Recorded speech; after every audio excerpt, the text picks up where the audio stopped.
Mimi ndio nyinyi. Na nyinyi ni kina nani? Basi, kwa maombi yenu nasimama hapa leo tarehe 15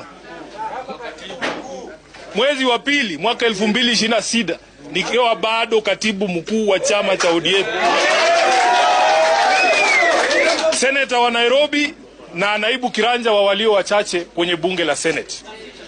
Sisi vile tumehubiriwa hapa leo tunapitia mengi, lakini nataka nikuhakikishie Reverend kwamba yale mahubiri ambayo umetupa hapa imetuongezea nguvu ya kwamba hata iwapo tutaandamwa, hata iwapo tutachorewa, hata iwapo tutapangiwa, Bwana ndiye mchungaji wetu na hatutaogopa kitu chochote.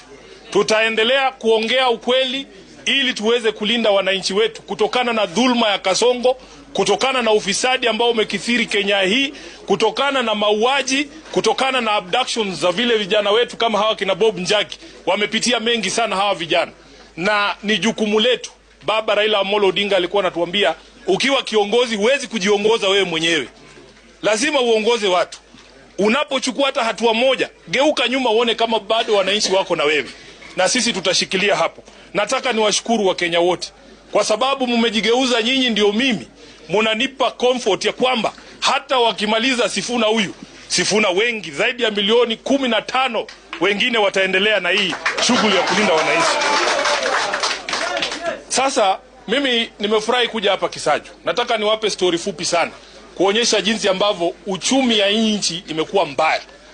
Mimi nikianza kazi ya uwakili, hizi maplot za Kisaju hapa watu walikuwa wanaweza kuja kununua, ndio ilikuwa inatupea kazi ya uwakili. Saa hii ukiwa wakili mdogo unajaribu kufungua ofisi, zile pesa ambazo machama ya kina mama walikuanga nayo kukuja kununua maploti hapa, siku hizi hakuna mtu ana uwezo wa kufanya yale mambo ambayo tulikuwa tunafanya. So unakuta mawakili ambao ni wachanga sana, wanakuta hawawezi kujisaidia, uchumi umesimama, watoto wetu hawako shule, mambo inaenda vibaya kila mahali, hata katika sekta ya afya. Lakini wanasema tunyamaze, ama tukiongea watutoe katika nyadhifa zetu. Mimi nataka niwahakikishie wananchi, kuna sababu ambayo tumesema tulinde wananchi. Niwaambie hiyo sababu. Hivi vyeo yote inapeanwa na wananchi. Mimi nitawalinda leo, mtanilinda kesho. Si ndio? Hiyo ndio inatakikana.